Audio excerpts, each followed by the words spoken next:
प्रत्येक व्यक्ती एका विषयावरती भाष्य करू शकतो, तो विषय म्हणजे राजकारण. अगदी बरोबर ओळखलं. प्रत्येकाच्या मनात राजकारणाविषयी कधी चांगले तर कधी वाईट विचार सातत्याने सुरू असतात आणि प्रत्येकाचं आपलं मतही असतं. नमस्कार, आरडीची रेकॉर्डिंग स्टुडिओ प्रेझेंट्स योलो स्पॉटलाईटमध्ये मी जया तुमच्या सगळ्यांचं मनापासून स्वागत करते. आज आमच्यासोबत आहेत एक विशेष व्यक्तिमत्व, एक असं व्यक्तिमत्व ज्यांनी काही जरी बोललं तरी ते स्टेटमेंट कॉन्ट्रोवर्सी क्रिएट करतं किंवा कधी कधी अत्यंत संवेदनशील अशी भावना लोकांच्या मनात जागृत करतं. आज आमच्यासोबत आहेत राष्ट्रवादी पक्षाची मुलूक मैदानी तोफ म्हणल्या जाणारे आदरणीय अमोलदादा मिटकरी. तुमचं खूप खूप स्वागत आहे दादा. थँक्यू. आणि जसं मी म्हटलं की राजकारण हा प्रत्येकाच्या आवडीचा कधी कधी रागाचाही विषय असतो आणि प्रत्येकजण त्यावरती भाष्य करत असतं. पण सध्या संपूर्ण महाराष्ट्रभरात जी एक संभ्रमाची स्थिती निर्माण झालेली आहे की पक्ष जितके आहेत त्याचे कधी कधी दोन गट पडलेले आहेत असं आपल्याला बघायला मिळतं आहे. विचारधारा कोणती कार्यकर्त्यांनी घ्यायची, लोकांनी नेमकं काय समजायचं असा सगळा गोंधळ सगळीकडे उडालेला आहे. अशातच सगळ्यात पहिले जर आपण विचार केला कार्यकर्त्याचा, कारण की तो त्या पक्षासाठी झटत असतो, पक्षाच्या पक्षश्रेष्ठीच्या विचारधारेला धरून चालत असतो. असं असताना जेव्हा पक्षाचे दोन गट होतात त्यावेळेला कार्यकर्त्यांनी काय भूमिका घेतली पाहिजे? असं आहे की या महाराष्ट्राला शिवशाहू फुले आंबेडकर आणि यशवंतराव चव्हाण साहेबांची पुरोगामी परंपरा आहे. आजच्या लोकशाहीमध्ये कार्यकर्ता हा मॅच्युअर्ड आहे. पूर्वीचा 20 वर्षापूर्वीचा काळ त्यावेळेस संदर्भ साधनं नव्हती, संसाधनं नव्हती, पण आता लोकांना कळतं की आपलं भविष्य कशामध्ये आहे. एक गट होऊ दे, दोन गट होऊ दे, पुलोटच्या सरकारच्या काळात सुद्धा लोकांनी जे निर्णय घ्यायचे ते घेतले होते. त्याच्यामुळे अलीकडच्या काळात जरी तुम्ही म्हणत असाल राजकीय समीकरणं बदलले, कार्यकर्त्याचा गोंधळ होतो, तर कार्यकर्ता राष्ट्रवादी काँग्रेस पक्षात तरी कार्यकर्ता हा आमच्या पक्षात अत्यंत महत्त्वाचा मानला जातो. त्यामुळे गोंधळाची परिस्थिती निर्माण होते, पण त्यावर सकारात्मक आणि सत्सद विवेक बुद्धीने निर्णय घेण्याची क्षमता आजच्या मतदारांमध्ये, तरुणांमध्ये, तरुणींमध्ये आहे. त्याच्यामुळे कितीही गट तट पक्ष झाले तरी त्या गटाचा नेता, त्या गटाचं शीर्षस्थ नेतृत्व हे कोण्या विचारधारेचं आहे याकडं लक्ष देऊन, त्याची काम करण्याची पद्धत कशी आहे, साधक बाधक लक्ष देऊन जनता आपला निर्णय योग्य घेत असते. त्यामुळं संभ्रमाचं 25 वर्षापूर्वीचं वातावरण आता तरी नाही. आजचं अलीकडचं ताजं उदाहरण देतो. कैलास गोरंट्याल जे काँग्रेसचे हुकमी एक्के मानले जायचे आणि ते काँग्रेसचे आमदार होते, त्यांनी काही मिनिटांपूर्वी भारतीय जनता पार्टीमध्ये प्रवेश केला. त्यांना पत्रकारांनी विचारलं की तुम्ही पक्ष इतक्या दिवस तुम्हाला पक्षाने भरभरून दिलं, तुम्ही का सोडला? जनतेची कामं करायची असतील तर ते सत्तेसोबत जावं लागतं आणि त्याकरता मी गेलोय. तसंच काही दिवसांपूर्वी संग्राम थोपटेंनी केला, ज्यांच्या पिढ्यानपिढ्या काँग्रेसच्या तालमीत तयार झालेल्या आहेत. पण त्यांनी निर्णय घेतला कार्यकर्त्यांना विश्वासात घेऊन. गोरंट्याल साहेबांनी निर्णय घेतला तो कार्यकर्त्यांना विश्वासात घेऊन. त्याच्यामुळे कार्यकर्ता हा महत्त्वाचा असतो. संभ्रमाचं वातावरण कोणात असण्याचं काही कारण नाही. आताचा लोकशाहीमधला सर्वात सज्ञान घटक हा आजचा यूथ आहे आणि त्याला बरोबर कळतं. त्या पक्षाच्या नेतृत्वाकडे पाहून तो आपला निर्णय घेत असतो. अगदी तुम्ही बरोबर बोललात. पण ज्या वेळेला अजितदादा पवारांसारखं एक व्यक्तिमत्व, एक डायनॅमिक पर्सनॅलिटी ज्या वेळेला एका रात्रीत पक्ष बदलून एका दुसऱ्या पक्षात जातात आणि मग परत त्याच पक्षात येतात, त्यानंतर मग इतक्या वर्षापासून जो परंपरेने किंवा वंशपरंपरेने चालत आलेला राष्ट्रवादी पक्ष जो आहे त्याला परत स्वतःच्या सख्या काकांपासून दूर होतात. अशा वेळेला काय वाटतं तुम्हाला, काय प्रेशर असतं प्रवक्त्यावरती त्या पक्षाच्या किंवा त्या विचारधारेला? तुम्ही काय म्हणाल? पहिलं तर हा प्रश्न चुकीचा आहे. अजितदादा पवार यांनी राष्ट्रवादी काँग्रेस पक्ष बदलला हे म्हणणं चुकीचं आहे. आज रोजी, आत्ताच्या घडीला, आज 9:03 झालेत, आज रोजी राष्ट्रवादी काँग्रेस पक्ष कंसात सुप्रीम कोर्टामध्ये न्याय प्रविष्ट असलेले प्रकरण याचे राष्ट्रीय अध्यक्ष हे अजितदादाच आहेत. त्याच्यामुळे त्यांनी कुठलाही पक्ष बदललेला नाही. राष्ट्रवादी काँग्रेस पक्ष सोडून भारतीय जनता पार्टीमध्ये अधिकृत प्रवेशही केलेला नाही. दोन पक्षाच्या वेगळ्या वेगळ्या विचारधारा असू शकतात. तुम्हाला जर पूर्वीचा इतिहास आठवत असेल तर शिवसेना प्रमुख बाळासाहेब ठाकरे यांनी खूप मोठ्या प्रमाणात शरद पवार साहेबांवर टीका केल्या. बरोबर. अगदी ते मला हे पण टीकेचे बोल पण इथे सांगायचे नाही आहेत. टीका करताना बाळासाहेब ठाकरे ज्यावेळेस त्यांच्यावर टीका करायचे त्यावेळेस त्या दोन्ही पक्षामध्ये टोकाचा विरोधाभास होता. तरी महाविकास आघाडीचं सरकार स्थापन करताना त्या लोकांनी थोडी आपली पक्ष परंपरा, जुन्या गोष्टी बाजूला ठेवल्या किंवा अलीकडच्या काळात उद्धव ठाकरे साहेब आणि राज ठाकरे एकत्र येतील अशी सुत्राम शक्यता नसताना त्यांनी सुद्धा एक मनोमिलनाचा कार्यक्रम घडून आणला. त्याच्यामुळे आम्ही आमच्या पक्षाची विचारधारा सोडलेली नाही. आमचा पक्ष सेक्युलरच आहे आणि आमच्या पक्षाचं शीर्षस्थ नेतृत्व ज्यावेळेस एखादा निर्णय घेतो त्यावेळेस तो निर्णय मान्य करून पुढे जाण्याची आमची प्रवक्त्याची भूमिका असते. आम्ही पक्ष बदललेला नाही. महाविकास आघाडीच्या काळामध्ये काँग्रेस, शिवसेना आणि आमचा राष्ट्रवादी काँग्रेस पक्ष हे जर एकत्र विचारधारा येऊ शकत होती तर अलीकडच्या काळामध्ये शिवसेनेतून फुटलेला एक गट, अजितदादांच्या नेतृत्वात 41 आमदार, हा काही अजितदादा पवारांचा एकट्याचा निर्णय नव्हता, हा 41 आमदारांचा निर्णय होता. आणि त्या निर्णय प्रक्रियेमध्ये आत्ताचे सरचिटणीस तुतारी गटाचे रोहित पवार पण सहभागी होते. त्यांना पण वाटायचं आपण भाजपसोबत गेलो पाहिजे. त्यांनी माझ्या समोरासमोर तुमच्या चॅनलवर येऊन त्यांना बोलायला लावा. सांगण्याचं तात्पर्य असं की एखाद्या पक्षाचा एखादा शीर्षस्थ नेता ज्यावेळेस तो निर्णय घेतो त्यावेळेस तो निर्णय म्हणजे विचारात घेऊन पुढे जायचं असतं. अजितदादांनी कुठलाही पक्ष बदलला नाही. अजितदादा राष्ट्रवादी काँग्रेस पक्षात 1991ला लोकसभेची पोटनिवडणूक लढले. 1991 ते 2025 आताही दादा राष्ट्रवादी काँग्रेस पक्षातच आहेत. बरोबर. पण ज्या वेगवेगळ्या पक्षांसोबत युती केल्या जातात, तुम्ही म्हटलं पक्ष नाही बदलला, पण वेगवेगळ्या पक्षांसोबत ज्या युती केल्या जातात ह्या सगळ्या बोलायच्या गोष्टी आहेत सर. खरं म्हणजे की त्यांना सत्तेमध्ये राहायचं आहे कारण सत्तेचं एक व्यसन जे आहे ते त्यांना लागलेलं आहे असं बोललं जातं. कुणाला लागलेलं आहे? अजितदादा पवारांना. सत्तेचं व्यसन कुणाला नसतं मला सांगा. आणि याला व्यसन नाही म्हणतायत नितीश कुमार, लालू प्रसाद यादव, ममता बॅनर्जी. तुम्हाला देशातली कितीतरी उदाहरणं होती. पुलतचं सरकार स्थापन करताना 14 पक्ष एकत्र आणले गेले ना, 14 अनैसर्गिक युती असलेली पक्ष. आणि सत्तेशिवाय कसं आहे, जनतेची जर कामं करायची असतील तर सत्ता महत्वाची आहे. अकोला जिल्ह्यातल्या 2 आमदारांना विचारा, काँग्रेसचे आमदार आणि उबाटाचे आमदार, की सत्ता नसताना जनतेची कामच होत नाहीत. आणि याला व्यसन म्हणता येत नाही. ती त्या वेळेची उपयुक्तता असते, पण त्या वेळेस ते निर्णय घेतले जातात. आणि हे निर्णय आत्ताचे झाले असं नाही, हे फार पूर्वीपासून आहेत. राजीव गांधींचा काळ घ्या, इंदिराजींचा काळ घ्या, अनेक ठिकाणी अशा युत्या झाल्या की ज्या अनैसर्गिक होत्या पण झाल्या. शेवटी सत्तेसोबत असल्याशिवाय जनतेची कामं होत नाहीत आणि जनतेला कामं पाहिजे असतात. पण ह्या युत्या करतात त्यावेळेला सगळ्यात जास्त लोकांना, मीडियाला फेस करावं लागतं ते त्या पक्षाच्या प्रवक्त्याला. अशा वेळेला तुमच्यासारखाच बोलणारा प्रवक्ता सगळीकडे असेल असं नाहीये. नेमकं बाकी पक्षांचा विचार करत असताना प्रवक्त्यावरती त्यावेळेला काय प्रेशर असतं? प्रवक्त्याची भूमिका ठरलेली असते. प्रवक्त्याला एक पार्टी लाईन भेटलेली असते. पार्टी लाईन मधून प्रवक्त्याला त्याची मांडणी करणं महत्वाचं असतं. शेवटी मी एका पक्षाचा प्रवक्ता, आम्ही 9 प्रवक्ते आहोत. आमच्या पक्षाचे मुख्य प्रवक्ते आनंद परांजपे आहेत आणि इतर आम्ही 8 प्रवक्ते. त्यात कंटेन येतात आणि त्या कंटेनच्या अनुषंगाने आम्हाला बोलायचं असतं. आमची संभ्रमावस्था कधी म्हणजे आमचं एक माइंडसेट झालेलं आहे. आमचं राष्ट्रीय नेतृत्व, आमचं शीर्षस्थ नेतृत्व जे शिव, शाहू फुले, बाबासाहेब आंबेडकर आणि यशवंतराव चव्हाणांच्या विचारावर काम करतं, त्या नेतृत्वाच्या सोबत जाणे, त्या नेतृत्वाने घेतलेला निर्णय हा शिरसावंद्य मानणे, हेच शिकण्यासारखं आहे. आज भारतीय जनता पार्टी हा केडर बेस पक्ष आहे. त्यांच्या नेतृत्वाने एकदा ठरवलं की ते लोक फॉलो करतात. त्यांच्या प्रवक्त्यांची कधी तारांबळ होत नाही. मला एक आहे, आमचा नेता ठरलेला आहे, नेत्याची विचारधारा ठरलेली आहे, त्याच्यामुळे आमच्या प्रवक्त्यांची भूमिका सुद्धा ठरलेली आहे. आम्ही विचलित होत नाही. आम्ही कॉन्सन्ट्रेट करत असतो आमचा पक्ष कसा वाढवायचा. बिलकुल. आता तुम्ही जे बोललेले आहात यालाच आपण पुढे नेऊयात की तुम्ही म्हटलं की लोकांची कामं करायची असेल तर जसा प्रवाह असेल त्या पद्धतीने आपल्याला चालायला पाहिजे. पण असं असताना मग ते कृषी मंत्री कोकाटे असतील किंवा विधानसभेमध्ये, विधान भवनामध्ये भांडणारे 2 आमदार असतील किंवा त्या पलीकडे जाऊन सूरज चव्हाणसारखा एक व्यक्तिमत्व जे काही मारहाण झालेली आहे आता, असे सगळे विषय प्रचंड पैसा खर्च करून त्यानंतर लोकांचा विश्वास संपादन करून एखादा व्यक्ती एवढ्या मोठ्या पदावरती पोहोचतो, आमदार म्हणून, लोकप्रतिनिधी म्हणून. अशा लोकांनी अशा पद्धतीचे गोंधळ घालणे काय वाटते तुम्हाला? अजितदादांनी स्वतः याबद्दल सांगितलं की ही महाराष्ट्राची प्रथा परंपरा नाही.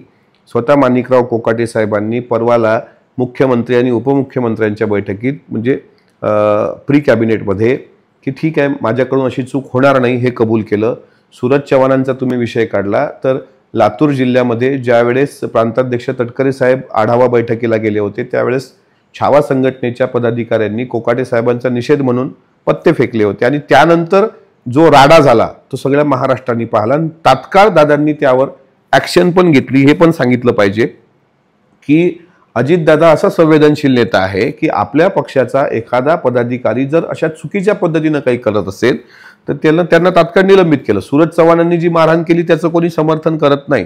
माणिकराव कोकाटे साहेब रमी खेळले, ऑनलाईन रमी खेळले, नाही खेळले, त्यांनी पैसे गुंतवले, नाही गुंतवले, हा नंतरचा भाग आहे.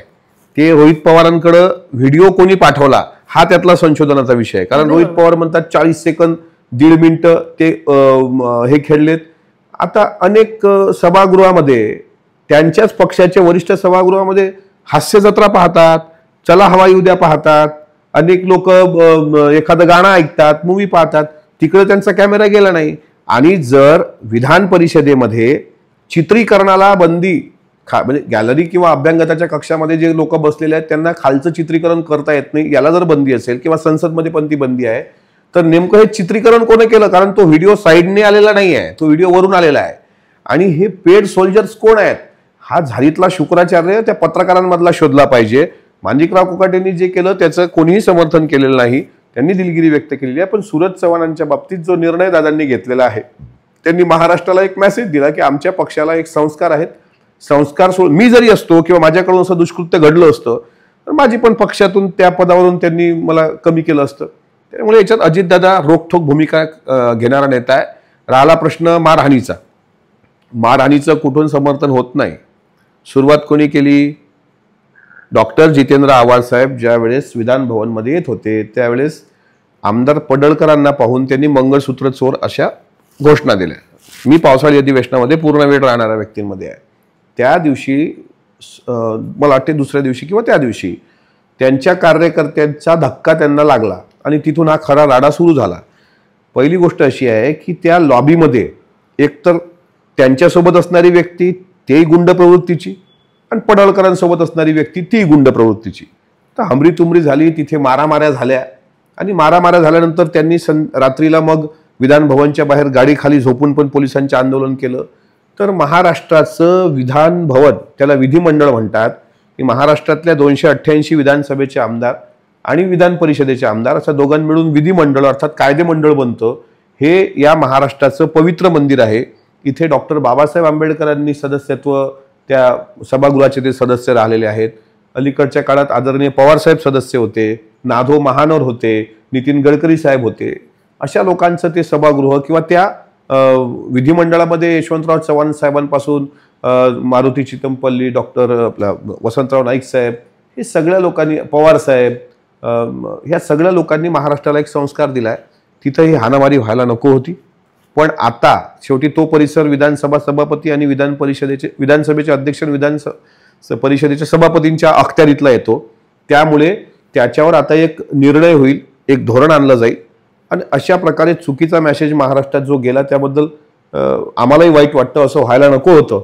पण याच्यावर निर्बंध आणण्याकरता मला आता तुम्ही बघा, पुढच्या हिवाळी अधिवेशन जे तुमचं नागपूरला होणार आहे त्या अधिवेशनामध्ये एक आमदार, त्याचा एक PA, एक मंत्री, एक PA आणि एक अतिरिक्त PA असे आदेश त्यांनी काढलेले आहेत. त्यामुळे यावर कुठेतरी बंधनं आली पाहिजे. आमचं हे पण सांगणं होतं. सर, आम्हाला असं वाटतं की आता तुम्ही जे बोलले, आशा करूया की या धोरणांमुळे, तुम्ही जसं म्हटलं की काही गुंड प्रवृत्तीची लोक जी त्या ठिकाणी उपस्थित होती ती कदाचित या धोरणांमुळे पुढे येणार नाही, अशी आशा बाळगता येईल का? बाळगलाच पाहिजे. अशा प्रकारची गुंड प्रवृत्तीची लोक विधान भवन परिसरात काय करतात? पासेस विकत घेतात. 1000, 2,000, 3,000 पासेस विकल्या गेल्या असा आरोप अनिल परबांनी केला. त्याच्यामुळे त्या आरोपाची सत्यता काय ते पडताळणी करा. आणि एका आमदाराच्या सोबत 10 लोक, एका मंत्र्यांसोबत 20 लोक, मुख्यमंत्र्यांसोबत 50-100 लोकांचा गराडा असतो. ही लोक काय करतात? ही लोक, जी लोक अतिरिक्त येतात ती एखादा आमदार मंत्र्यांसोबत फोटो काढतात. ते फोटो तिथल्या जिल्ह्याच्या अधिकाऱ्यांना पाठवतात, कधी व्हिडिओ पण शूट करतात, कधी व्हिडिओ शूट करतात आणि मग त्याच्यावर अधिकाऱ्यांना ब्लॅकमेल करतात. असा काही लोकांचा धंदा आहे. या धंद्याला आळा घालण्याकरता विधान भवन हे सक्षम आहे. सर, तसं पाहिलं तर अजित पवार एक काय म्हणतात कामाने झपाटलेलं व्यक्तिमत्व आहे. प्रत्येकाकडनं अशी उदाहरणं, हजारो उदाहरणं अशी आम्हाला ऐकायला भेटतात. यातच लाडकी बहीण योजना, ही योजना जी चालू करण्यात आलेली आहे, आपण बघितलेलं की दिल्लीमध्ये सुद्धा फ्रीमध्ये ज्या काही गोष्टी वाटल्या जातात त्याच्यामुळे कुठेतरी सरकारवर एक भार पडत जातो. तर ह्याच लाडक्या बहीण योजनेचा भार सुद्धा आता सरकारवर येतो आहे का? एक लक्षात घ्या की लाडकी बहीण योजना सरकारने कार्यान्वित केली. मध्यंतरी विधानसभेच्या निवडणुकीच्या पूर्वी लाडक्या बहिणीला शब्द दिला, 1500 रुपये पात्र लाभार्थ्यांना देण्यात येतील. आणि तुम्ही अलीकडच्या काळात लक्षात घेतलं असेल की अनेकांनी, अगदी पुरुषांनी सुद्धा लाडक्या बहीण योजनेचा गैरफायदा घेतला. 48 लाख असे आढळली लोक की ज्यांच्याकडे म्हणजे बोगस त्यांनी लाभ घेतला. त्याच्यामुळे हा अतिरिक्त भार तिजोरीवर येतोय का? तर नक्कीच येतोय. पण अजितदादा जे तुम्ही आता सांगताय की ते व्यक्तिमत्व झपाटलेलं व्यक्तिमत्व आहे विकास कामाकरता, त्यांच्या भाषणात अनेकदा हा उल्लेख आला, धुळ्याच्या भाषणात मी होतो, की कष्टकरी कामकरी हातावर ज्यांचं पोट असतं, सर्वसामान्य कुटुंबातल्या महिला, त्यांना एक आत्मनिर्भर बनवण्याकरता हा आमचा छोटासा प्रयत्न आहे. एका महिलेला 1,500 रुपये महिन्याला भेटतात, म्हणजे एखाद्या श्रीमंत भगिनीला त्याचं महत्त्व कदाचित कळणार नाही, पण जी सर्वसामान्य कुटुंबातली अत्यंत गरीब बाई आहे तिच्याकरता 1,500 रुपये फार महत्त्वाचे असतात. त्यामुळे ती योजना कुठल्याही पद्धतीनं बंद होणार नाही. तिजोरीवर ताण पडत असेल तर महसूलचे इतर सोर्सेस वाढवल्या जातील. राज्य उत्पादन शुल्कांनी एक निर्णय घेतलेला आहे आता बिअर बारच्या लायसन्सच्या संदर्भात, ते दादांकडेच खातं, एक्साईज खातं. त्याच्यामुळे रिसोर्सेस वाढवण्याकरता सरकारचा प्रयत्न आहे. पण कितीही तिजोरीवर ताण आला तरी सर्वसामान्य ज्या कॅपेबल आहेत, ज्या पात्र आहेत, त्यांना लाडकी बहीण योजनेचा लाभ मिळणार. पण जे बोगस आहेत, म्हणजे आज तर मुख्यमंत्र्यांचं स्वतःचं स्टेटमेंट आहे की जे गव्हर्नमेंट एम्प्लॉईज आहेत त्यांनी सुद्धा या योजनेचा लाभ घेतला असेल तर त्याच्यावर कारवाई करण्यात येईल. म्हणजे जे आता त्याची स्क्रुटिनी होते आहे, आणि ती लाडकी बहीण योजना, कारण लाडक्या बहिणीच्या आशीर्वादामुळंच महायुतीचं सरकार आहे हे कोणीही नाकारू शकत नाही. सुनील केदार हे काँग्रेसचे नेते त्या लाडक्या बहीण योजनेच्या संदर्भात विरोधात गेले होते. स्वतः संजय राऊत आज म्हणतात की लाडक्या बहीणमुळे तिजोरीत खणखणाट आहे. आणि ह्याच संजय राऊतांनी ज्यावेळेस त्यांचा वचननामा प्रसारित केला होता शिवसेनेचा, त्यामध्ये आम्ही जर सत्तेत आलो तर आम्ही 3,000 रुपये देऊ असं म्हटलं होतं. दुर्दैवानं ते सत्तेत आले नाहीत आणि येणार पण नाहीत आणखी 25 वर्ष. पण 1,500 रुपयाला जर भार येतो तर हे 3,000 कोण्या तोंडानं म्हणता येते?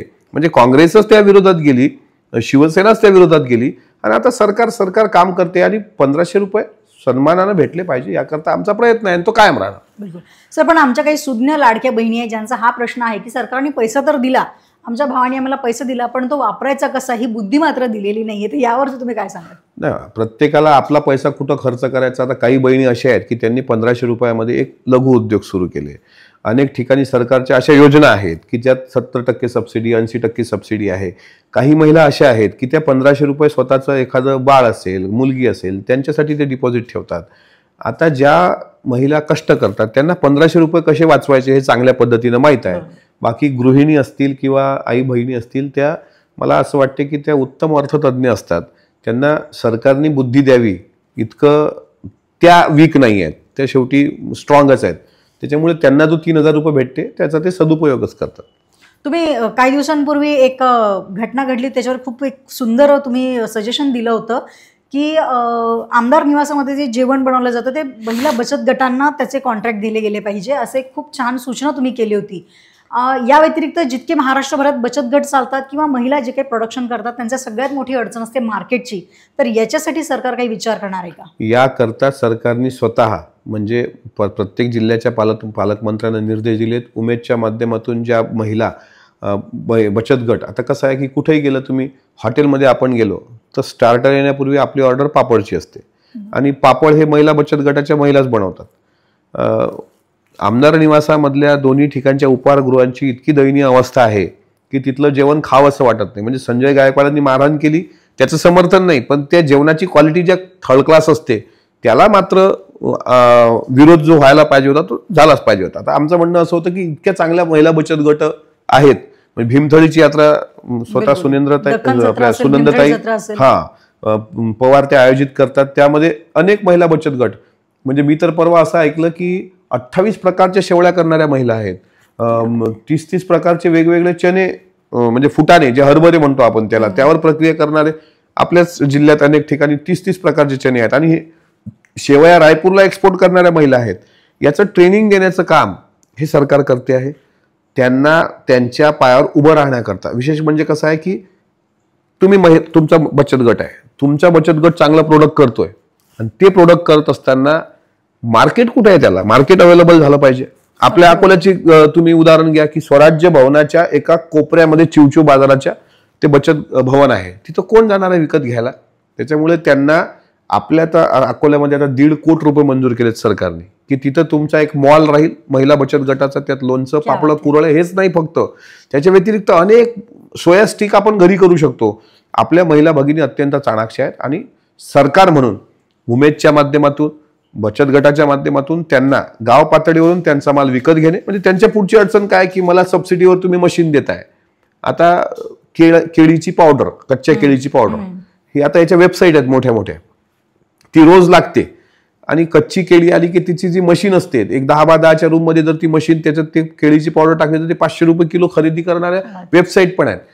अशा प्रकारे सरकार आता त्या बहिणींना ते कौशल्य विकासाचं हे करून जागोजागी मॉल आणि त्यांच्या बचत गटाला, म्हणजे माल तुम्ही तयार केला पण त्याला विक्रीला मार्केट असलं पाहिजे. सरकार, त्या जिल्ह्याचे पालकमंत्री, आमदार म्हणून आम्ही सर्व आम्ही त्यासाठी कटिबद्ध आहोत आणि आम्ही त्या दृष्टीनं पावलं पण उचलत आहोत. बिलकुल सर, तुमचा राष्ट्रवादी पक्ष जो आहे, खरं पाहिलं तर मराठवाड्यामध्ये सगळ्यात जास्त याला मानणारी लोक आहेत असं मी म्हणेल. कारण आपल्या विदर्भाला, आपण विदर्भ नेहमीच वंचित राहिलेलं आहे. त्याच्यात तुमच्याकडनं खूप सगळ्या आशा आहेत लोकांच्या की ह्या वंचित विदर्भाला सहकार क्षेत्र असेल, महिलांचं मार्केट असेल किंवा ज्याही काही गोष्टी असेल, प्रत्येक दृष्टीने तुमच्याकडे एक आशेने बघितलं जातं. आतापर्यंत आपण महाराष्ट्राच्या सगळ्या विषयांवरती चर्चा केली. आता आपण विदर्भाकडे येऊया की अशा परिस्थितीमध्ये आता येणाऱ्या स्थानिक स्वराज्य संस्थेच्या ज्या काही निवडणुका असणार आहेत याच्यामध्ये राष्ट्रवादी स्वतंत्र लढणार आहे का, आणि लढणार असेल तर त्यांचं काय नियोजन असणार आहे? विदर्भ ही राष्ट्रवादी काँग्रेस पक्षाकरता खूप पोषक अशी, विदर्भ आणि मराठवाडा ही पोषक भूमी आहे. एक गोष्ट नक्की आहे, ती खंत आहे की ज्याप्रमाणे इथं म्हणजे अमरावती विभागात 5 जिल्हे येतात, नागपूर विभागात 6 जिल्हे येतात, इथे 9 उमेदवार लढवले गेले विधानसभेमध्ये, 9 पैकी 8 उमेदवार निवडून आले. म्हणजे 90% जर रिझल्ट विदर्भामध्ये आहे. मराठवाड्यामध्ये पण राष्ट्रवादीचं चांगलं वलय निर्माण होऊ शकतं. पश्चिम महाराष्ट्रात राष्ट्रवादी आहेच, ते सहकार क्षेत्र स्ट्रॉंग आहे. विदर्भामध्ये सहकार सगळं अवसानात निघालं. मी स्वतः लक्षवेधी लावली होती की 7/12वर पेरा नसलेल्या ज्वारीची सुद्धा खरेदी करून करोडो रुपये अकोट कृषी उत्पन्न बाजार समितीमध्ये छापल्या गेले. त्यात भ्रष्टाचार झाला. त्यात स्पेशल इन्व्हेस्टिगेशन टीम आता सरकारने SIT नेमलेली आहे. सांगायचं तात्पर्य असं की स्थानिक स्वराज्य संस्थेच्या दृष्टिकोनातून सुद्धा विदर्भ ज्या पद्धतीनं भारतीय जनता पार्टीने गांभीर्याने घेतलेला आहे त्या तुलनेत, म्हणजे फार महत्त्वाचा शब्द आहे, कदाचित कॉन्ट्रोव्हर्सल असेल, ज्या पद्धतीने भारतीय जनता पार्टीने विदर्भाला सिरियसली घेतलंय, दुर्दैवाने राष्ट्रवादी काँग्रेस पक्षाचं दुर्लक्ष विदर्भाकडे आहे. त्याचं कारण असं, मी आता 5 वर्ष झाले, 5.5 वर्ष आमदार झालो. तुम्ही जर मला प्रश्न विचारला की या दरम्यान तुमच्या पक्षाचे किती नेते जिल्ह्यात येऊन गेले, तर अगदी बोटावर मोजण्यासारखे आहेत. आणि कितीतरी वर्षानंतर अजित पवार अकोल्याला येऊन गेले. हा, दादा तर आता 17 वर्षानंतर आले, कारण पक्ष प्रवेश होता. त्यापूर्वी वळसे पाटील साहेब, म्हणजे माझ्या कारकिर्दीमध्ये वळसे पाटील साहेब सहकार मंत्री होते, ते आले. एका यात्रेच्या निमित्तानं इंद्रनील नाईक आले. त्याच्यापूर्वी सुरुवातीला जयंत पाटील साहेब 2दा आले, पण पक्षाच्या, त्याच्या व्यतिरिक्त कोणी आलंच नाही. त्या तुलनेमध्ये आमचा मित्रपक्ष असलेल्या भारतीय जनता पार्टीचे दर आठवड्याला एक नेते असतात. त्यांचे प्रदेशाध्यक्षांपासून सगळेच नेते येतात.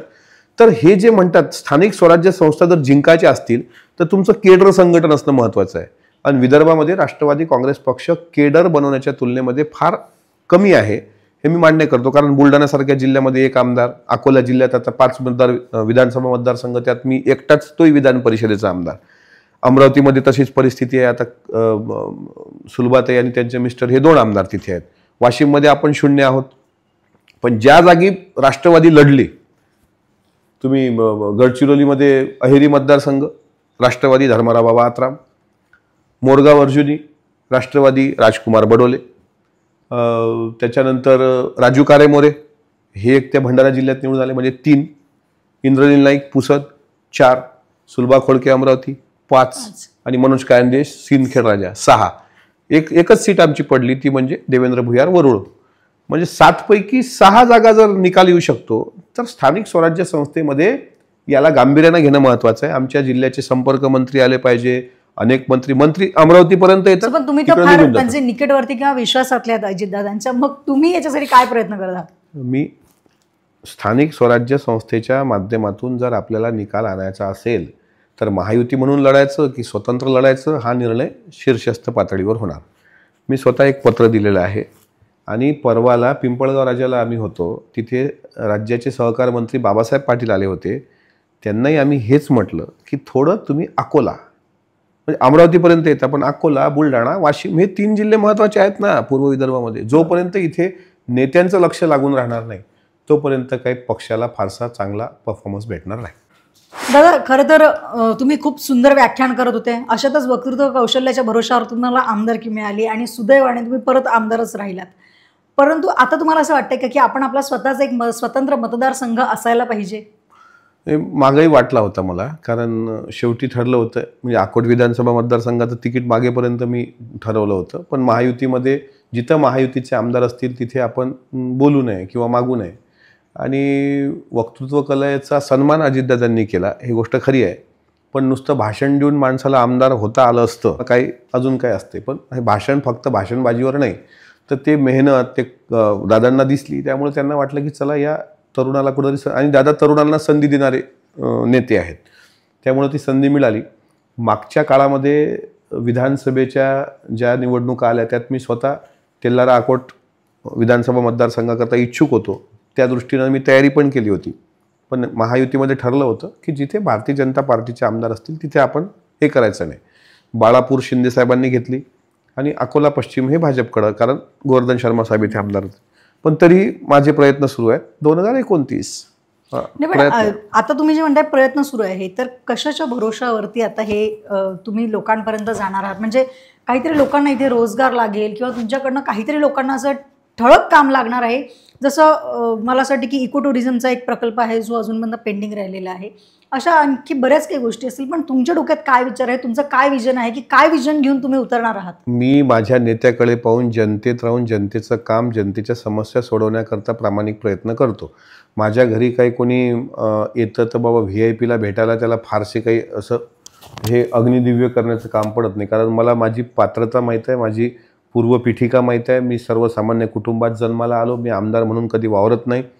असं आहे की अनेक आता मूर्तिजापूर विधानसभा मतदारसंघात चौथ्यांदा रोजगाराच्या संधी आता उपलब्ध आहेत नाही आहेत ते जाऊ द्या, पण 20 वर्षापासून हरीश पिंपळे साहेब तिथे नेतृत्व करतायत. गोवर्धन शर्मा साहेबांनी 25-30 वर्ष इथे नेतृत्व केलं, 35 वर्ष. भारसाकडे साहेबांची तिसरी टर्म यावेळेस आहे. काय की अनेकांनी अनेक वर्षे इथे रोजगार उपलब्ध करण्याचे प्रयत्न केले, पण पाहिजे तेवढ्या प्रमाणात यश काही आलेलं नाही. आमचा प्रामाणिक प्रयत्न होता की जोपर्यंत म्हणजे आज आपल्या शहरामध्ये क्राईम वाढतोय का, तर 100% क्राईम वाढतोय. आपल्या शहरामध्ये 2 दिवसाआड एक खून होतोय. क्राईम वाढण्याचं खरं कारण आहे की रोजगार उपलब्ध नसते. त्याकरता एअरपोर्ट सुरू होणं महत्त्वाचं आहे. एअरपोर्ट सुरू झालं की आपल्या लोकांच्या हाताला काम मिळेल. अशा अनेक प्रयत्न आता आम्ही सुरुवातपासून करत आलो. ते प्रयत्न आमचे प्रयत्न कमी पडत आहेत हे आम्ही मान्य करतो, पण रोजगाराच्या संधी उपलब्ध होण्याकरता जे जे काही शक्य असेल हे सर्व आम्ही महायुतीतले आमदार म्हणून मिळून आम्ही नक्कीच त्या दृष्टीनं पावलं टाकत आहोत. बिलकुल. तुमचा या आधीचा राजकीय प्रवास आणि आता पुढे येणाऱ्या निवडणुकांच्या अनुषंगाने जर भूतकाळात काही चुका झाल्या असतील तर त्या सुधारण्यासाठीचे प्रयत्न आता तुम्ही कशा पद्धतीने करणार आहात? माझ्या राजकीय जीवनात एक तर मला राजकारणाचं काही माझ्या काळात वारसा नव्हता, की मी बाळकडू प्यालेलो नाही आहे. मी वाढलोय ते एका ग्रामीण भागामध्ये, ते खारपानपट्ट्यामध्ये, आणि वडिलांकडे किंवा आजोबांकडे कसे कुठली राजकीय उपलब्धता नव्हती किंवा आमचा फारसा काही संबंध नव्हता. एक संधी चालून आली, दादांनी मला संधी दिली, महाराष्ट्र विधान परिषदेचं मी सदस्य झालो, आणि पहिल्याच 2.5 वर्षात कोरोनासारखा महाभयंकर आजार आला. त्या कोरोनाच्या काळातही मला विधिमंडळाचं कामकाज फारसा अभ्यासता आलं नाही. नंतरच्या काळात परत राजकीय घडामोडी होत गेल्या आणि आता 1-1.5 वर्षामध्ये मला ते बऱ्यापैकी त्यातलं कळायला लागलं. त्याच्यामुळे मागच्या काळात चुका झाल्या का तर त्याचं सिंहावलोकन करून आता आपण पुढं गेलं पाहिजे. चुका माणसाकडून होत असतात आणि माणसाने माणसाच्या जन्मात आल्यानंतर ती चूक सुधारवायची असते, ती चूक परत करायची नसते. त्याच्यामुळे आता येणाऱ्या काळामध्ये आपण कशा पद्धतीनं जनतेत जाऊ शकतो, जनतेच्या विश्वासाला पात्र राहू शकतो. कारण राष्ट्रवादी काँग्रेस पक्ष हा अकोला जिल्ह्यामध्ये एक सेलिब्रिटींचा पक्ष होता, लक्षात घ्या. म्हणजे फक्त होर्डिंगवरचे नेते आणि ते नेते फक्त पांढरपेशे नेते अशा लोकांनी आणि सहकारच्या नेत्यांनी इथल्या जिल्ह्यातल्या तो खुंटीला बांधून ठेवलेला पक्ष होता. तो सोडण्याचं आम्ही काम करतोय या जिल्ह्यामध्ये. आज आमच्या जिल्ह्यात मला सांगताना अभिमान वाटतो की राष्ट्रवादी काँग्रेस पक्षाचं इथले जिल्ह्याचे अध्यक्ष मुस्लिम आहेत. राष्ट्रवादी काँग्रेस पक्षाच्या महिला अध्यक्ष हे मागासवर्गीय येतात. राष्ट्रवादी काँग्रेस पक्षाचे उपाध्यक्ष मराठा समाजातून येतात. म्हणजे असं सगळ्या 18 पगड जाती 12 बलुतेदारांचा सोशल इंजिनिअरिंगचा प्रयोग 2009 मध्ये जो प्राध्यापक तुकाराम बिरकड विधानसभा मतदारसंघ मूर्तिजापूरचे आमदार झाले त्यावेळेस जो तो त्यांनी केला, त्या धर्तीवर आम्ही आता राष्ट्रवादी काँग्रेस पक्ष, तुम्ही बघा अलीकडच्या काळामध्ये पक्षात झालेले फेरबदल, पक्ष संघटन वाढण्याच्या दृष्टीने झालेले प्रयत्न आणि जोरदार इन्कमिंग, त्याच्यामुळे हा पक्ष विस्थापितांचा होतोय याचा मला अभिमान आहे. आणि मी आमदार झाल्यानंतर पहिल्यांदा महानगरपालिकेच्या निवडणुका होत आहेत. मी आमदार झाल्यानंतर पहिल्यांदा स्थानिक स्वराज्य संस्थेच्या निवडणुकीला मी सामोरं जातोय. त्याच्यामुळे आमची महानगरपालिकेच्या दृष्टिकोनातून आज तुम्ही ज्या परिसरात आलात, तुम्ही हा परिसर पूर्वी 6 महिन्यापूर्वी बघा आणि आत्ता हा परिसर बघा.